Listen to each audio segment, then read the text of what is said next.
Hello friends, आज की हमारी कहानी है वर्ल्ड वॉर Z। फ्रेंड्स, कहानी की शुरुआत में हम जेरी नाम के एक आदमी को देखते हैं जो कि अपनी वाइफ और 2 बच्चों के साथ रहता है। जेरी एक एक्स मिलिट्री मैन है जिसने अपनी फैमिली के साथ टाइम स्पेंड करने के लिए अब मिलिट्री से रिटायरमेंट ले लिया है। आज उसकी बेटी का बर्थडे है, इसीलिए वो अपनी फैमिली के साथ आउटिंग पे जा रहा है। तभी वो रास्ते में ट्रैफिक में फंस जाते हैं, लेकिन उन्हें समझ नहीं आ रहा है कि आज रास्ते में इतना ट्रैफिक जाम क्यों है। जेरी अपनी कार से उतरकर ये देखने की कोशिश करता है, तभी उसे एक आर्मी का हेलीकॉप्टर दिखता है। ठीक उसी समय उसके सामने एक बॉम्ब ब्लास्ट होता है। ये देख के सभी इधर उधर भागने लगते हैं। वो देखता है कि भीड़ में कुछ लोग सभी के ऊपर अटैक कर रहे हैं।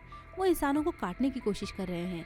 दरअसल ये ज़ॉम्बीज हैं। ये जिन्हें काटते वो भी अगले 15 मिनट में ज़ॉम्बी बन जाते। तभी जेरी अपनी फैमिली के साथ कार में बैठ के वहाँ से निकलने की कोशिश करता है। वो अपने एक पुराने फ्रेंड थियरी को कॉल करता है। वो यूएन में एक ऊंचे दर्जे का ऑफिसर है। जेरी उससे इस बारे में पूछता है कि शहर में ये सब क्या हो रहा है। थियरी बोलता है कि उसे इस बारे में कुछ भी नहीं पता। जेरी थियरी से मदद मांगता है। थियरी बोलता है ठीक है, मैं हेलीकॉप्टर अरेंज करता हूँ। साथ ही इस मुश्किल घड़ी में मदद करने की वजह बताते हुए वो बोलता है मैं तुम्हारी मदद इसलिए नहीं कर रहा हूँ कि तुम मेरे फ्रेंड हो, बल्कि इसलिए कर रहा हूँ कि हमें तुम्हारी जरूरत है। जेरी को सामान लेने के लिए अपनी कार से सुपरमार्केट की तरफ जाता है। वहाँ से बाहर आके वो देखता है कि उनकी कार वहाँ नहीं है। वो बचने के लिए सामने वाली बिल्डिंग में जाता है और जाते हुए वो थियरी को कॉल करके बोलता है कि हम एक बिल्डिंग में जा रहे हैं, तुम हेलीकॉप्टर वहाँ भेज देना। थियरी बोलता है हेलीकॉप्टर मैं सुबह ही भेज पाऊंगा, तुम लोग वहीं पे ही रहना। हम देखते हैं कि जेरी अपनी फैमिली के साथ उस बिल्डिंग में पहुंच गया है, लेकिन उनके पीछे कुछ ज़ॉम्बीज भी उस बिल्डिंग में पहुंच गए हैं। वो ज़ॉम्बीज उन पर अटैक करने की कोशिश करते हैं। जेरी अपने पास रखी बंदूक से उन्हें गोली मारता है। उधर उसकी छोटी बेटी इस अफरा तफरी में कहीं खो गई है। बहुत ढूंढने के बाद उसे अपनी बेटी एक घर के सामने मिलती है। हम देखते हैं कि उस घर में एक फैमिली भी है। वो दरवाजा खोल के जेरी और उसकी फैमिली को अंदर आने के लिए बोलते हैं। जेरी उस घर में रखे एक रेडियो पे सुनता है कि शहर में एक अनजाना वायरस फैल गया है और सभी को घर पर ही रहने की हिदायत दी गई है। जेरी उस फैमिली को अपने साथ चलने को बोलता है, लेकिन वो उनके साथ चलने को तैयार नहीं है। इसीलिए जेरी अपनी फैमिली के साथ वहाँ से निकलकर बिल्डिंग की छत पर जाने की कोशिश करता है। ठीक उसी समय ज़ॉम्बीज उन पर अटैक कर देते हैं, लेकिन जेरी अपनी बंदूक से उन्हें मार देता है। आवाज सुन के बाकी के ज़ॉम्बीज भी उनकी तरफ बढ़ते हैं। ये देख के जेरी अपनी फैमिली को आगे जाने को बोलता है। तभी एक ज़ॉम्बी जेरी के ऊपर अटैक करता है, लेकिन पीछे से एक बच्चा आके उस ज़ॉम्बी को मार देता है। दरअसल ये बच्चा उसी फैमिली का है जिन्हें जेरी ने अपने साथ चलने के लिए बोला था और उन्होंने उनके साथ जाने से मना कर दिया था। इसी बीच ज़ॉम्बीज ने उन पर हमला कर दिया, लेकिन ये बच्चा अपनी जान बचाने में कामयाब रहा। इसके तुरंत बाद जेरी बिल्डिंग की छत पे पहुंचकर रेलिंग पे खड़े होकर 15 सेकंड तक अपने ज़ॉम्बी बनने का इंतजार करता है। जब वो देखता है कि वो ज़ॉम्बी नहीं बना, तब वो अपनी वाइफ को बोलता है कि ज़ॉम्बी का खून मेरे मुंह में चला गया था। हम देखते हैं कि एक हेलीकॉप्टर उन लोगों को रेस्क्यू करके वहाँ से एक बड़े जहाज पे ले गया है, जहाँ बहुत से लोग मौजूद हैं। यहाँ जेरी थियरी से मिलता है, जिसने उन्हें यहाँ तक पहुँचने में मदद की। थियरी उसे बोलता है कि वायरस पृथ्वी में हर जगह फैल गया है। विश्व की 5% जनसंख्या इस वायरस की चपेट में आ गई है। इस जहाज पे एक डॉक्टर है जिसका नाम फस है। वो इसी वायरस पर रिसर्च कर रहा है। वो बोलता है कि अगर हम ये पता लगा ले कि सबसे पहले कौन और कहाँ इस वायरस की चपेट में आया था, फिर हम इसके लिए वैक्सीन बना सकते हैं। थियरी बोलता है कि साउथ कोरिया से कुछ दिनों पहले एक ईमेल आया था जिसमें लिखा था ज़ॉम्बीज, इसीलिए उन्होंने इस डॉक्टर के साथ एक टीम को साउथ कोरिया भेजने का प्लान बनाया है, ये पता लगाने के लिए कि इस वायरस के फैलने की शुरुआत सबसे पहले किस जगह से हुई थी। एक आर्मी ऑफिसर जेरी से उस टीम के साथ जाने को बोलता है।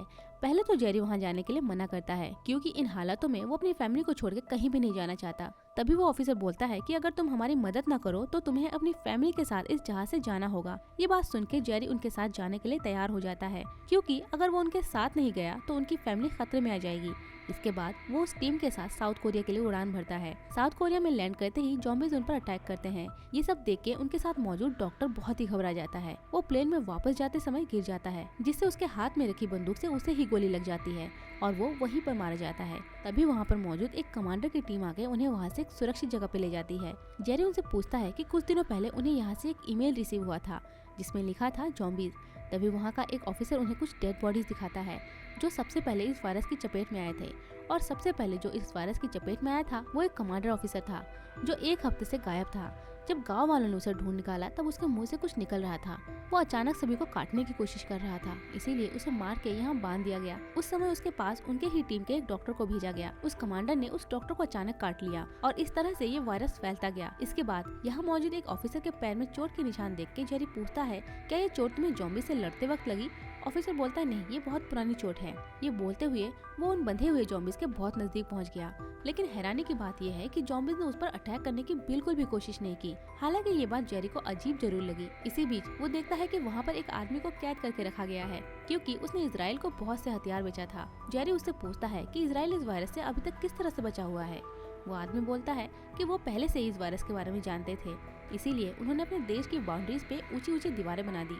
और इस बारे में डिटेल में जानने के लिए तुम्हें इजराइल के यरूशलेम में जाना पड़ेगा। ये सुन के जेरी यरूशलेम जाने का डिसाइड करता है। जेरी अपनी टीम के साथ जब अपने प्लेन पर वापस जाता है तब फिर से बहुत से ज़ॉम्बीज उन पर अटैक करते हैं, लेकिन वो किसी तरह से प्लेन में चढ़ के इजराइल पहुंच जाते हैं। यहाँ जेरी एक आदमी से मिलता है। ये आदमी इजराइल का इंटेलिजेंस ऑफिसर है और उसका नाम है जर्गन। जेरी जर्गन से पूछता है कि इजराइल को इस वायरस के बारे में कैसे पता चला। जर्गन मजाक में बोलता है एक इंडियन जनरल से उन्हें इस बारे में पता चला था, लेकिन जेरी के जोर देने पर जर्गन उसे इजराइल के एंट्री पॉइंट पर ले जाते हुए विस्तार में बोलता है कि लोगों के साथ मुसीबत ये है कि जब तक उन्हें कुछ हो न जाए उन्हें इसका यकीन ही नहीं होता। 30s में हम यहूदी ये मानने को बिल्कुल भी राजी नहीं थे कि उन्हें नजरबंदी शिविर में भेजा जा सकता है। 72 में हमारी ओलंपिक टीम मार दी गई और इसकी वजह हमें आज तक नहीं समझ आई। फिर सितंबर 1973 में हमने अपने देश में अरब सैनिकों की आवाजाही देखी और हम सब ने माना कि उनसे हमें कोई खतरा नहीं है, लेकिन इसके ठीक 1 महीने बाद अरब ने हमारे ऊपर हमला कर दिया और हम घुटने टेकने ही वाले थे। लेकिन हमने एक बदलाव की सोची और वो बदलाव था 10वां आदमी। अगर हम में से 9 लोग एक ही इन्फॉर्मेशन को देख के एक ही नतीजे पर पहुंचते हैं तो 10वें का फर्ज होता है कि सबसे असहमत होना, चाहे बात जितनी भी बेतुकी लगे। 10वें को ये मानकर चलना ही होता है कि बाकी के 9 गलत हैं और मैं वो 10वां आदमी था। क्योंकि लोग मान चुके थे कि ज़ॉम्बीज का जिक्र किसी और बात को छुपाने के लिए था, तो मैंने छानबीन इसी बात पर शुरू की कि ज़ॉम्बीज कहाँ है। लेकिन प्रॉब्लम ये है कि हमें पता ही नहीं कि ये वारदात कहाँ से शुरू हुई। हर जगह इसके फैलने की कहानी कुछ अजीब और अलग है। वो जेरी को वो बाउंड्री दिखाता है जिसने इजराइल को ज़ॉम्बीज से अभी तक महफूज रखा है और इस समय बाहर से बहुत लोगों को अंदर लाया जा रहा था, जिसे देख के जेरी जर्गन से इस बारे में पूछता है कि तुम इंसानों को अंदर आने दे रहे हो। जर्गन बोलता है जितने इंसानों को बचाएंगे उतने कम ज़ॉम्बीज पैदा होंगे। साथ ही हम देखते हैं कि बाहर से आए लोग बहुत एंजॉय कर रहे हैं और उसी आवाज से ज़ॉम्बीज उनकी बाउंड्रीज की ओर बढ़ते हैं। बाउंड्रीज बहुत ऊंची होने की वजह से वो ज़ॉम्बीज एक दूसरे के ऊपर चढ़ के अंदर आ जाते हैं और अब अंदर की हालत भी बहुत खराब हो गई है। ये देख के जेरी यहाँ से भागने की कोशिश करता है। वो वहाँ से एयरपोर्ट जाता है जिससे कि वो इस देश से तुरंत निकल पाए, लेकिन भागते वक्त वो नोटिस करता है कि ये ज़ॉम्बीज कुछ लोगों को नहीं काट रहा है बल्कि वो उन्हें लांग के आगे बढ़ रहे हैं। तब उसे समझ नहीं आ रहा था कि आखिर क्यों ज़ॉम्बीज ने उन लोगों को नहीं काटा। उसके बाद वो इजराइल में कुछ आर्मी ऑफिसर के साथ प्लेन पे चढ़ के वहाँ से चला जाता है। प्लेन से ही वो थियरी को कॉल करके WHO के किसी रिसर्च सेंटर का एड्रेस मांगता है जो कि एयरपोर्ट के आसपास हो। थियरी उससे एक एड्रेस देता है।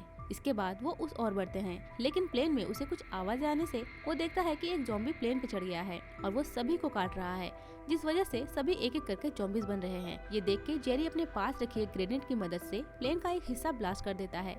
हवा की वजह से सारे ज़ॉम्बीज नीचे गिर जाते हैं, तभी उनका प्लेन क्रैश हो जाता है। लेकिन जेरी और एक ऑफिसर इस हादसे में बच जाते हैं। इसके बाद दोनों WHO के रिसर्च सेंटर पहुंचते हैं, लेकिन गेट तक पहुंचते ही जेरी वहां पर बेहोश हो जाता है। दूसरी तरफ जेरी की कोई खबर न मिलने से जेरी की फैमिली को जहाज से निकलने को बोला जाता है। उधर 3 दिनों बाद जब उसे होश आता है, वो अपने आप को एक बेड से बंधा हुआ देखता है। तभी वहाँ मौजूद कुछ लोग उससे पूछते हैं कि वो कौन है और वो यहाँ पर क्यों आया है। जेरी अपने फोन से अपने दोस्त को कॉल करने के लिए बोलता है। उन्हें वहाँ से जेरी के बारे में पता चलता है। इसके बाद वो जेरी का हाथ खोल देते हैं। वो जेरी से यहाँ आने का कारण पूछते हैं। जेरी बोलता है मुझे वायरस चाहिए जो इस वायरस से बचने में मदद करेगा। एक साइंटिस्ट बोलती है इसके लिए बैक्टीरिया अच्छा काम करेगा, लेकिन इस सब से कोई फायदा नहीं क्योंकि हमने ये सब पहले ही टेस्ट कर लिया है। उनकी बॉडी में ये सब देना पॉसिबल ही नहीं। जेरी बोलता है ये सब उन्हें नहीं बल्कि हमारे लिए है। मैंने देखा है कि ज़ॉम्बीज कुछ लोगों पर अटैक नहीं करते, उनके पास से ऐसे निकल जाते हैं मानो वो एग्जिस्ट ही नहीं करते और ये लोग स्वस्थ नहीं थे, वो किसी न किसी बीमारी से पीड़ित थे। जेरी की ये बातें सुन के वहाँ की एक साइंटिस्ट बोलती है तुम सही बोल रहे हो क्योंकि वायरस का संक्रमण स्वस्थ शरीर में ही ज्यादा होता है, लेकिन ज़ॉम्बीज के लिए पूरे विश्व के लोगों को बीमार करना तो पॉसिबल नहीं ना। जेरी बोलता है बीमार नहीं, दरअसल हमारे शरीर में ऐसा कुछ देना पड़ेगा जो हमारी बॉडी को कोई नुकसान न पहुँचाए। वो बोलते हैं हमारे पास वायरस बैक्टीरिया बहुत ज्यादा है, लेकिन वो सब ऐसी जगह पर है जहाँ बहुत से ज़ॉम्बीज है और वहाँ जाने का मतलब है अपने आप को जानबूझ के ज़ॉम्बी के हाथों में सौंपना। लेकिन उनके पास इसके अलावा और कोई उपाय नहीं था। जेरी डिसाइड करता है कि वो वहाँ जाएगा और वहाँ से सैंपल लाएगा। अंदर पहुँचते ही उसकी आवाज सुन के ज़ॉम्बीज उसकी तरफ आते हैं, लेकिन जेरी किसी तरह से उस जगह पहुँच जाता है जहाँ सैंपल्स रखे हुए हैं। सैंपल्स को एक बॉक्स में भर के बाहर निकलते समय उसके सामने एक ज़ॉम्बी आ जाता है। अब जेरी के पास कोई दूसरा रास्ता न होने की वजह से एक बॉक्स से एक इंजेक्शन और एक सैंपल निकाल के वो अपनी बॉडी में इंजेक्ट कर लेता है। इसके बाद जेरी दरवाजा खोलता है और ज़ॉम्बी अंदर आ जाता है, लेकिन वो ज़ॉम्बी जेरी पर अटैक नहीं करता बल्कि उसके नजदीक से निकल जाता है। वो अब समझ गया है कि उसका प्लान सक्सेस हो गया है। उसने सही सोचा था कि जिनमें कोई बीमारी है ज़ॉम्बीज उन पर अटैक नहीं करते। इसके बाद जेरी सैंपल्स लेके सभी ज़ॉम्बीज के सामने से निकलकर साइंटिस्ट तक पहुँचता है। अब जेरी के पास ज़ॉम्बीज से लड़ने का रास्ता है और इसी से ही वो सारे zombies को मार सकते हैं। बाद में WHO की मदद से वो एक ऐसा वैक्सीन तैयार करते हैं जो इंसानों को देते ही zombies सोचते हैं कि उनके शरीर में कोई बीमारी है। ये सैंपल पूरी दुनिया में बांट दिया गया और सभी zombies को एक जगह इकट्ठा करके उन्हें जला दिया गया। कुछ सैंपल्स लेके जेरी अपनी फैमिली के पास लौटता है जो कि पहले से ही उसका इंतजार कर रही थी। और इसी के साथ ये मूवी यहीं खत्म होती है। तो फ्रेंड्स, कैसी लगी आपको ये कहानी कमेंट में जरूर बताएं और साथ ही ये बताना ना भूलें कि इसके बाद आप कौन सी मूवी की कहानी को सुनना चाहेंगे। अगर आपको हमारा एक्सप्लेनेशन अच्छा लगा हो तो वीडियो को लाइक, शेयर एंड सब्सक्राइब जरूर करें। मिलते हैं एक और मजेदार कहानी के साथ, तब तक के लिए बाय बाय।